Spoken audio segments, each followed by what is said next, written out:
Please welcome the United States Senator from Alabama, Jeff Sessions.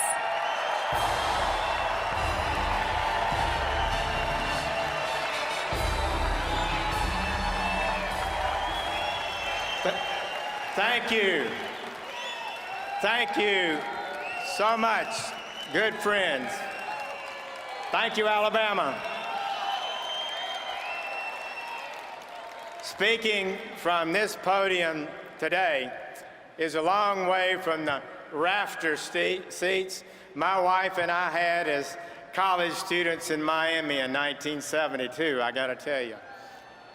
This year, our voters spoke clearly on two critical issues in our primaries: trade and immigration. They affirmed Donald Trump and his positions. They opposed Obama trade, and they demand a lawful system of immigration that protects their safety and their financial well-being. Average Americans have been the first to know that something is wrong with this economy. Our middle class is steadily declining, with our African American and Hispanic communities being hurt the most. But the Washington establishment, the media, big corporations have been in denial.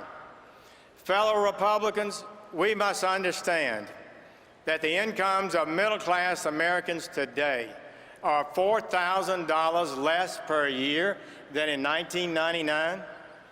This is an economic disaster. We're on the wrong track, and the American people know it. Yet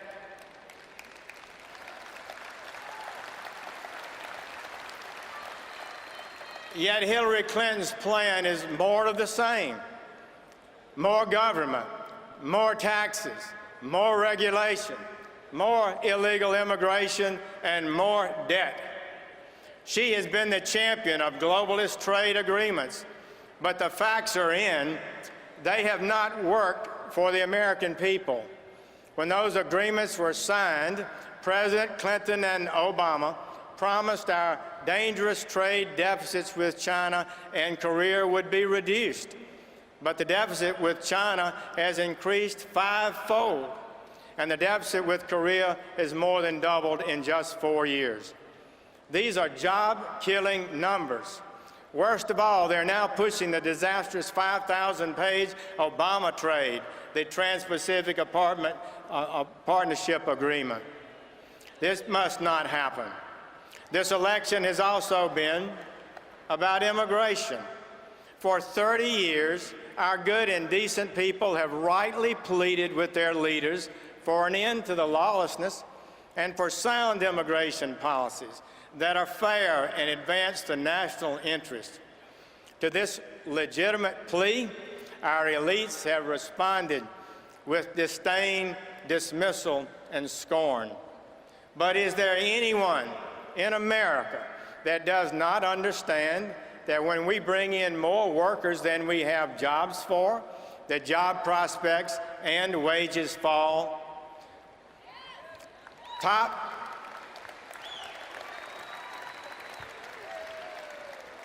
economists and the Congressional Budget Office have told us in Congress just that. Is it too much to ask that we slow down and protect our national security and jobs?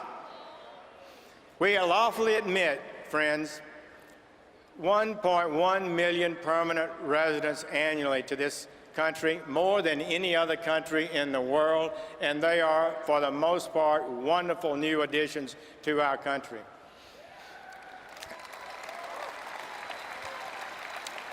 And on top of that, we have 700,000 guest workers here that take jobs, and the majority of these are not seasonal or agriculture workers. There are about 350,000 people who succeed in crossing our borders illegally each year, and almost 500,000 more unlawfully overstay their visas. These are extreme numbers, but the only solution from Obama and Hillary Clinton is to capitulate to the lawlessness and give amnesty and citizenship to all. It will not work.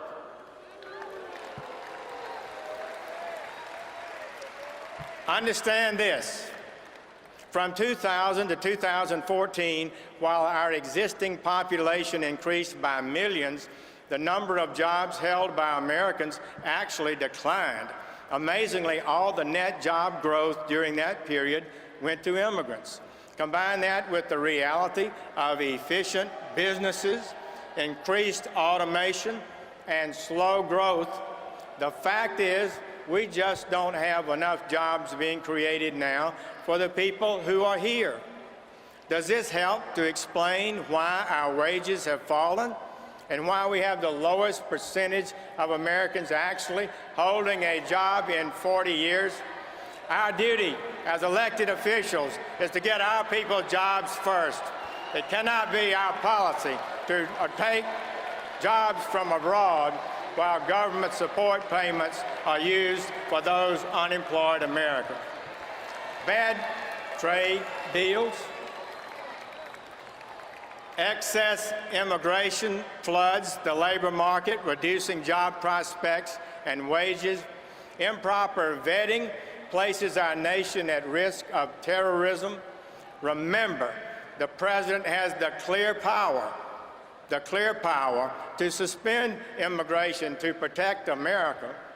So Americans want help now. This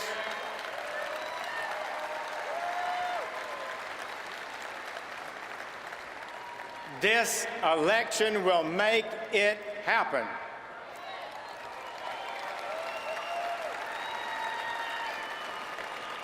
That is why we need Donald Trump.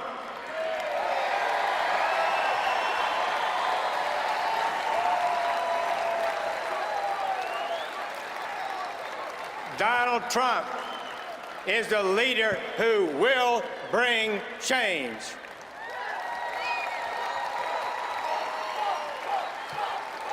He has the strength, the courage, and the will to get it done. He is attracting more and more independents and Democrats to our movement. Donald Trump will kill Obama trade.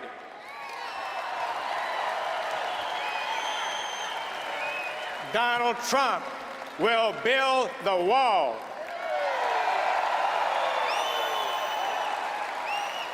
And Donald Trump will make America great again.